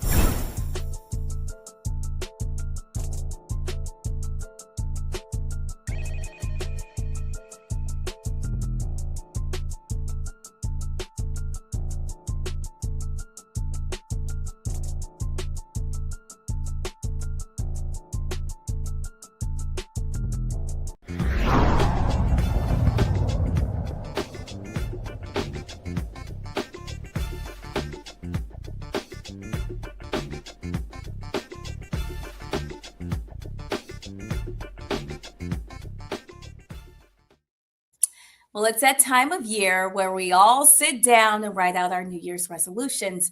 If you're a couple, have you ever considered setting yearly goals to strengthen your relationship? If not, licensed professional counsel Robin May is here to walk us through the Couples Playbook, a tool to help couples get back into alignment. Robin, thank you for joining us tonight. I'm so happy to be here again. Oh, it's wonderful to have you. All right, let's dig right in. What is the best way to begin or frame a conversation with your mate? Okay, so here's the deal. I have been working with couples for 2 decades. And listen, couples come to my office, I got to say my virtual office, and they say one of 3 things. They tell me, Robin, my spouse and I, we just can't seem to communicate. Or they say, my spouse and I see things totally different. Or the last one is, my spouse and I are just not on the same page. So over at I Believe in Marriages, which is where I house all the work I do for couples, we've created a resource for all 3.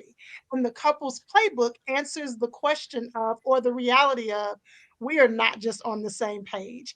And listen, this is what couples are often so surprised about.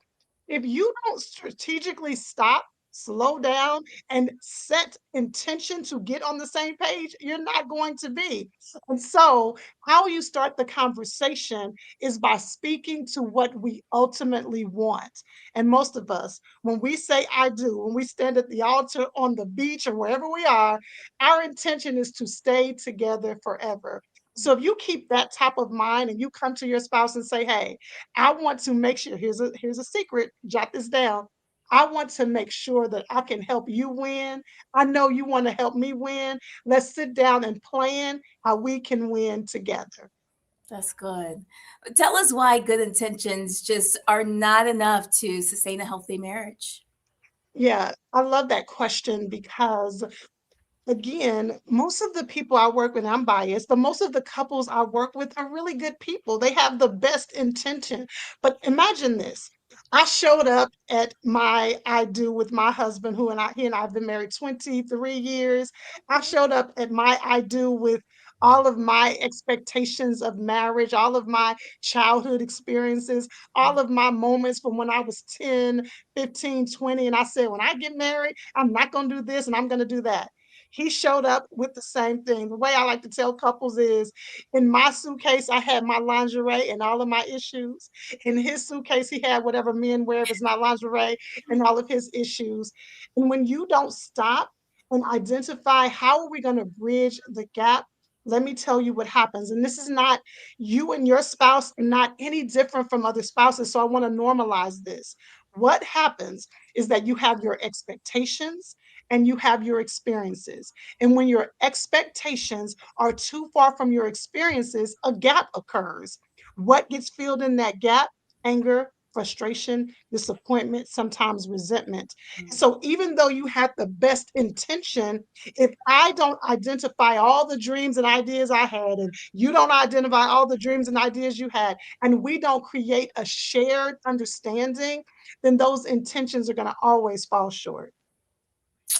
Well, tell us, how is it that, okay, we never talked about it. How does this become a source of conflict later on?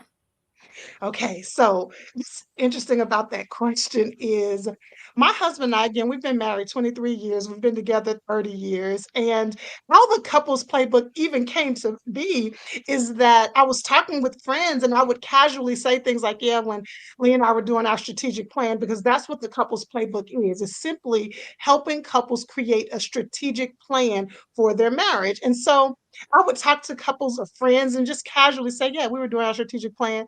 And people started saying to me, Robin, what is that? My spouse and I don't do that. And then I'm started listening to my couple saying, Robin, my spouse and I need to be on the same page. And so I created this resource. But here's the thing, to the point of your question, what I found is that as much as I talk about the strategic plan, as much as I believe in it, I always want to normalize. So when people invest in this particular resource, they get several videos where I am holding your hand, walking you through the process, because sitting down and coming up with a shared vision, because I want you to understand, research has shown that couples who have shared meaning and shared values and shared goals have longer connectivity and longevity.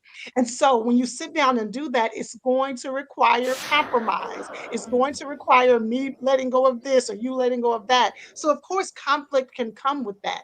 But when you don't talk about it, you will not resolve it. And when you bury it, it just creates an undercurrent in your marriage where the two of you are missing each other. What does it actually mean to treat the marriage like a partnership? It's not just a feeling, huh? My gosh. Okay. So, you know, I personally talk about partnership a lot because if I'm honest, partnership is a high value for me in marriage. But I want to help couples identify what their values are in marriage. So while partnership is a high value for me, for another couple, adventure might be a high value. For another couple, maybe a new opportunity is a high value. But partnership is critical if the two of us both want to make sure that my heart is being honored, that his heart is being honored, that we are creating symmetry together. And so partnership is not just that lovey-dovey, it's not just the butterflies. Listen, I want you to hold on to the butterflies, but baby, when you start dealing with bills and the 3 children that we have and college tuition and the car note and who's going to wash the dishes and who's going to cook dinner, sometimes that butterfly feeling can fall dormant.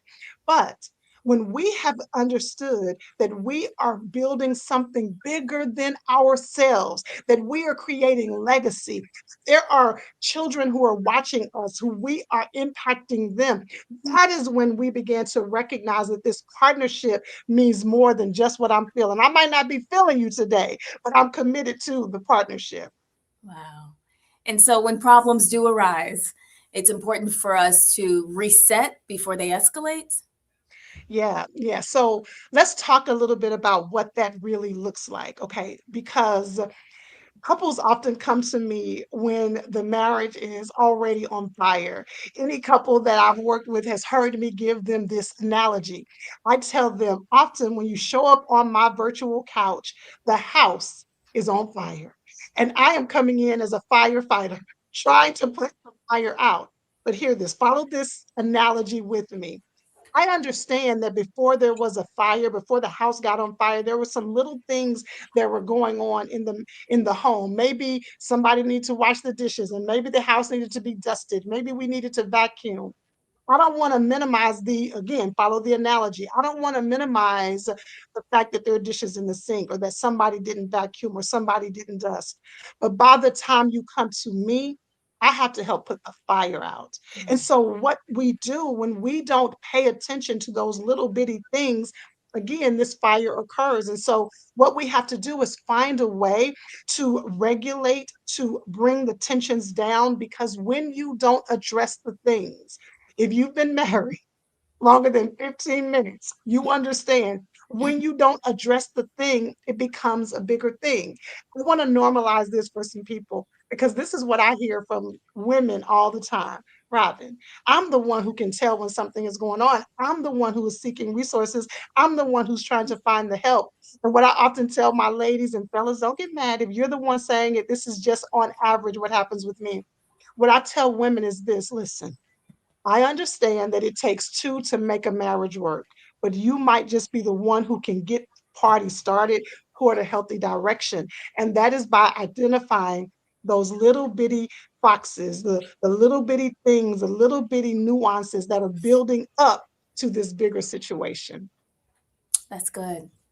Tell us, what kinds of questions can we ask to begin opening up for a strong, relatable conversation, if you will? Yes. Okay. So within the couples playbook, that's exactly the whole heartbeat of it. We take every single area that a couple is dealing with within the couples playbook. We're going to talk about your finances. We're going to talk about parenting. We're going to talk about vacations. We're going to talk about intimacy. Hello. We're going to talk about it in great detail. What satisfies you, what doesn't. And so you're going to have questions on each of those topics, but not just questions. These are going to be probing questions to help you hear your partner's heart in a way that you might not have heard it. Because here's the deal, I believe in this couples playbook any time of the year. If you follow me on I Believe in Marriage, I talk about this playbook all the time. But right now is the most powerful time to work on this strategic plan because it is literally you and your spouse slowing down, looking at every category of your life. I tell people all the time, we have three daughters. Listen, that third daughter came about because we sat down and did a strategic plan. And my husband had the nerve to say during our strategic planning 11 years ago, well, probably 12 years ago, you know, I've been thinking I want us to have another child. But because we had this format, now some people are listening to that and they're saying, I will never pick up the strategic plan because I'm not interested in having any more children. So don't allow that to throw you off. The heartbeat of it is because we slowed down. We created the environment to say the things that we needed to say to one another in order for me to hear his heart, for him to hear my heart, to hear what is working, what isn't working. So let me give you this very quickly. I'm giving y'all a sneak peek inside the couples playbook. Good. One of the first things we do is we say, I want you to answer a simple question. What is working? What isn't working? What do you want me to do more of? What do you want me to do less of? Listen, you can start right there. Slow down today. You and your spouse sit across from one another. What worked in 2025? What did not work in 2025? What do you want me to do more of? What do you want me to start to do differently? That alone is a game changer. I want to know, Robin, why is it that so many couples enter into the new year so hopeful, and then by the spring, we're already disconnected? How do we avoid Yes. Yeah, and so if we think about it, if we're fair to ourselves and we're fair to the reality of life, I am just really passionate about us normalizing some of what we experience. Listen, this might seem like a downer, but I want all the couples, listen, to hear me when I say this. In 20 years of doing this work, I have not met a couple, including my own marriage, that has not dealt with the roommate zone. What in the world is the roommate zone? The roommate zone is when we are living in the same house together, but we're not necessarily doing life together. You're doing your thing, I'm doing my thing, and we're like two ships passing in the night. So the goal is to avoid the roommate zone as much as we can, or at least pay attention when we find ourselves there. And so when I said, let's normalize this, researchers say that most people forget about their goal settings or their resolutions by February. So much so, that has been such a message that unfortunately, and I say that clearly as a licensed therapist and as an executive coach, unfortunately, people are so frustrated by that, they've decided to just throw resolutions out the window. So whether you call it a resolution, whether you call it an intention, most of us fall short by February. That's what the research shows. And so, first, I want to normalize that for couples. What you can do differently is when you and your spouse come together, you can build in ways that you hold one another accountable. So, this is how it works. You all sit down and you do your strategic plan, you do your couples playbook, you answer the questions. Listen, I like to tell people to do a little staycation, maybe go to a hotel, have fun with it. If you can't do that because you have 15 kids, like I have these three, if you can't do that, find a babysitter and just spend the day and you create the strategic plan, but you don't stop there. Because through the strategic plan, you're going to have these dates that come up.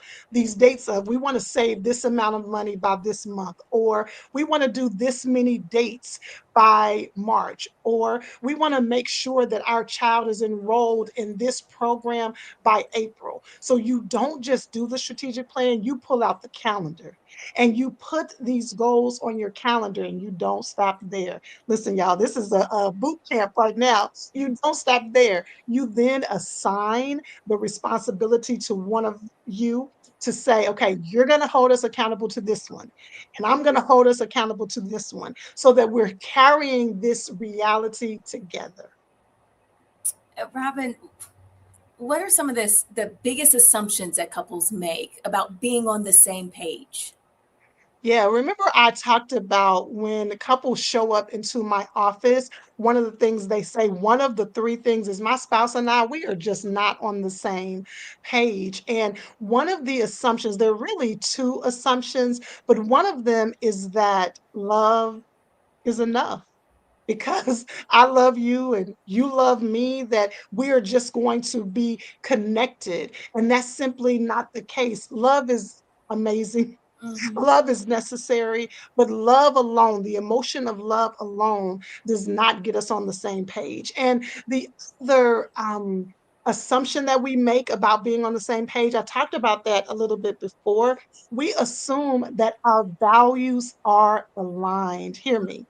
If I was able to do a TED Talk, one day I will, but if I was able to do a TED Talk specifically on a marriage, one of the things I would tell couples is that if you want a healthy marriage, identify your joint values. Because when we identify our joint values, then from that place, we can begin to create our plan. So I want to answer that question clearly. What is the assumptions that people make?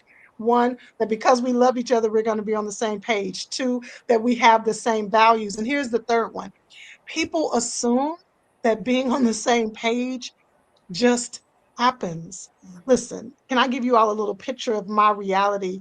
I am married again, 23 years. We have 3 children, but my husband and I are probably the most driven people you're going to meet. Listen, if it wasn't a shame, I'd be writing another book this year. He has been a politician. We have owned a movie theater. We now lead a ministry, a church. I'm sharing that to say, if we're not careful, and this has happened for us, if we're not careful, I'm in my corner building my life. He's in his corner building his life. And if we don't slow down, I keep saying that, I know it sounds repetitive, but when you are living in this reality, if you don't slow down and say, hey, babe, what's going on with you? How can I support you? How can I get immersed into what's going on with you? And vice versa. You will look up and the two of you will have built separate lives and you won't know when it happened. Why would you say it is hard to have some of those conversations about money, intimacy? Why? Yeah, well, when we talk about money, when we talk about intimacy, when we talk about even our life expectations, I want y'all to hear me because, first of all, I want to identify the big 5. I call these the big 5. These are the 5 areas that every couple has struggled with at some point. Or let me rephrase that. These are the 5 couples that researchers, 5 realities that research has found are impacting couples. It is money. It is what I call outside influences, you know, mom and them. It is our intimacy. It is parenting. And here's the other big one, roles and responsibilities. Who is doing what? So, again, those are the big 5. So, why is it difficult to have real conversations about those 5 areas? It is not the money. It is not the intimacy. It is not the parenting. It's not the roles and responsibilities. It's not the outside influences. It is the value we have assigned to those things. So for me, money represents security. For somebody else, money might represent status. For me, parenting represents identity. For someone else, parenting might represent adventure. So it's what it represents. I really want you all to take this away. It is not that entity. It is what that entity represents and the values we've placed on it. And hear me, I don't care if you're 25. I don't care if you're 45. Listen, you could be 65. But what's also influencing the big 5 is what happened when you were 5. What happened when you were 10? What happened when you were 20? It is so surprising to me when I have an opportunity to sit with a couple and I start digging and I start asking the questions about why is this triggering you? Why are you responding like this? It never fails. Somehow it goes back to what happened growing up. Because here is a takeaway. All of us, me, you, whoever you admire greatly, we are repeating what we saw growing up, or we are trying to reject what we saw growing up. And what's even crazier is that we're doing a combination of them both. I might be trying to repeat some things I saw with my mother in parenting, but I might be trying to reject some ideas about marriage. We are repeating and rejecting. And so when we're talking about money, you're repeating what you saw growing up and you're rejecting. When you're talking about parenting, you're doing the same thing. So, of course, those areas bring about a lot of emotion. Let me say this, I just said a lot. So, if I said all of that, you all are not thinking about all of that when you are arguing about how much money you're going to save next year. You're not understanding what weight that reality is carrying. And that is why those topics throw us off. So, why not get ahead of it?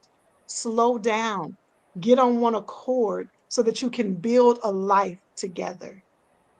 Robin, stay with us. I want to bring the panel in after the break to ask you a few more questions. Awesome. You're watching.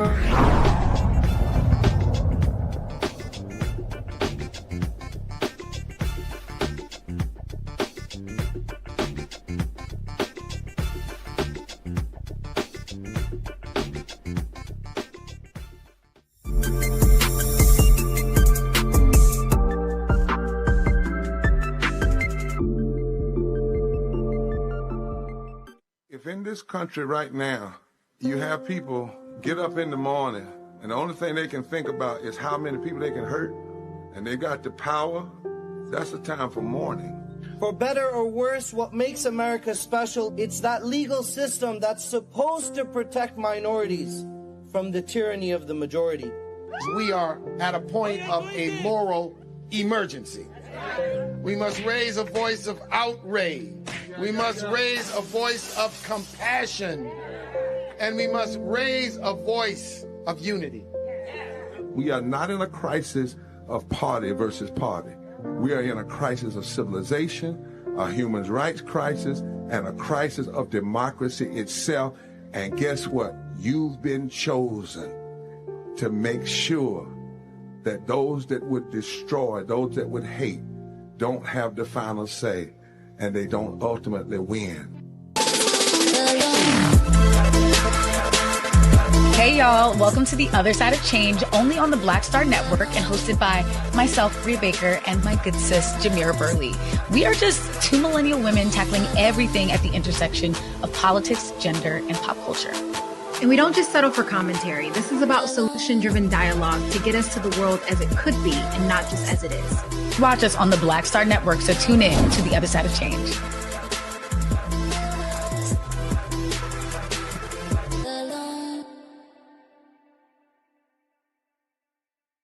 Are you ready for the holidays? This week on A Balanced Life with Dr. Jackie, we're talking about all things anxiety and the holidays, whether it's performance anxiety, presence versus presence, making certain that everybody in your space understands the boundaries and how to respect your home. This week, we're talking about those things that will allow you to have a peaceful holiday season. It really is not about perfection. It's really about, the house feeling warm and cozy and peaceful. You don't have to like everybody, but what you can do is be cordial in those environments. That's all this week on A Balanced Life with Dr. Jackie here on Black Star Network.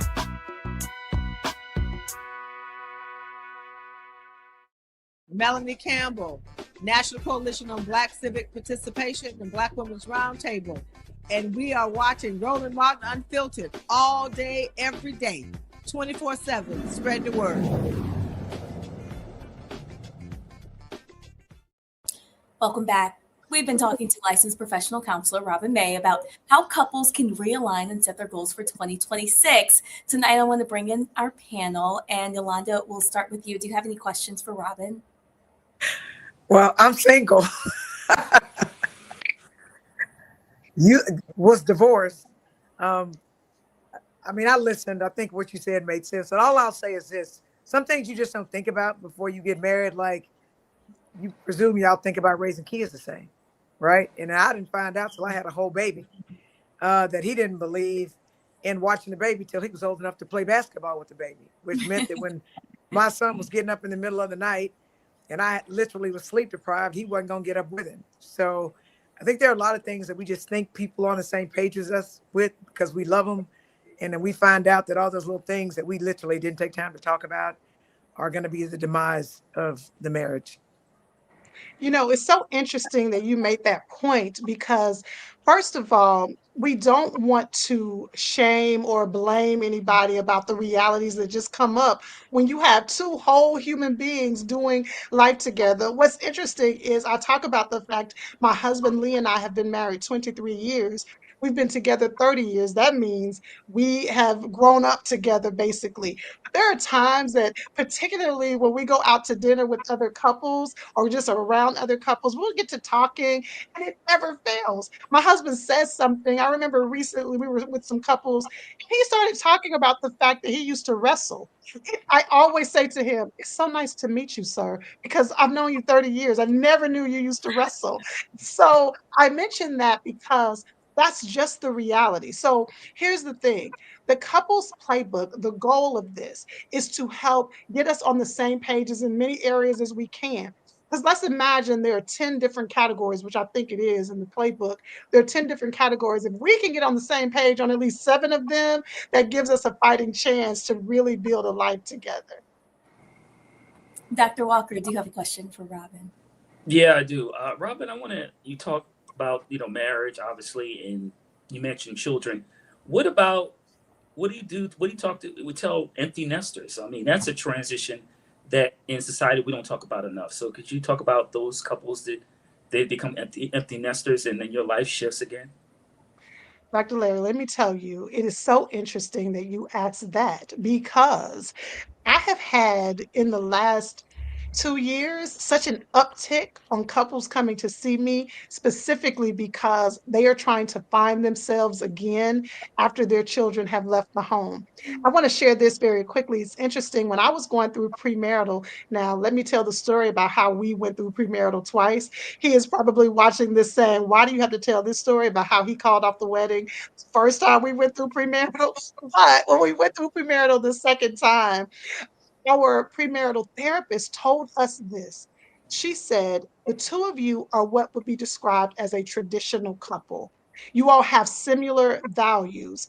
And what that means is that the two of you will probably put a lot of emphasis on building your family together. But if you're not careful, you'll build your family and you won't build your connectivity." And so she emphasized for us to make sure we really prioritize our marriage. We always honor her for that because it changed the trajectory of how we did marriage. Because if she hadn't have told us that, we could have fallen victim to what so many couples fall victim to. Remember, there is a term, well, not remember, I haven't shared this with you all yet. There's a term that I coined called unintentional neglect. And this is what happens when couples put their marriage on the back burner as they're building their family. Now, listen, you're trying to pay mortgage, you're trying to take care of your ailing parent, you're trying to make sure that these girls or your sons are not going the wrong way. So, of course, it can be challenging, but often empty nesters have to find themselves again. And what that means is just finding new hobbies. What that means is remembering what you all built together and now identifying what we want our legacy to be. It is not impossible, but it's not impossible, but it is necessary for you to identify who are we outside of those kids. We have to remind our 18-year-old, 16-year-old, and 11-year-old all the time. We come first, baby, not you. Teresa, do you have a question for Robin?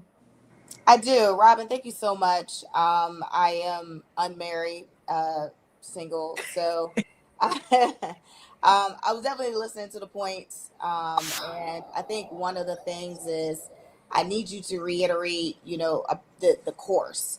When does it start? When is it time to enroll? Who should enroll? Deadlines. So all that good stuff. So we can just go back in. We'll listen to the show, of course, and and try to get some tidbits. But if we really wanted to get engaged with you, how do we do so? Oh, I love that you asked me that. So, first of all, for both of you who are single, it's so interesting. As I was preparing for this, my husband said, I think single people can do the couples playbook as well. I have other resources for single women. Y'all DM me. But I want to be clear, this is not a course. This is a digital download. Like, you can go to ibelieveinmarriage.com/playbook right now. You invest in a minimal amount and you get this digital workbook that you can download, you can print out. Like I said, you all can light a candle, get you some dessert, and really enjoy this time of connectivity. Within this experience, I do provide videos because, again, we've been doing this for 20 years. I know the roadblocks that are going to occur. So I walk you through the roadblocks. And so you can go right now, you can go in January, you can go in June, you can go whenever you want to. But this is for couples who are sick of living on different pages. You want to be aligned. You want to create a marriage that lasts. This is one of the tools to do it. You're being pulled in so many different directions. You may not be able to rush to couples therapy. This can be the start to get you on one accord. All right, Robin May, thank you so much for joining us tonight. Of course, go to ibelieveinmarriage.com/playbook and download your digital download there. Robin, thanks again for joining us. Thank you for having me. I also want to thank our panel for tonight, Yolanda Jones, Dr. Larry Walker, and Teresa Lundy. We appreciate your time and all your comments. Great work tonight. Thank you. Thank you. Happy holidays. Happy holidays, and happy holidays to you at home. Thank you so much for watching Roland Martin Unfiltered here on the Black Star Network. We'll be back again tomorrow night.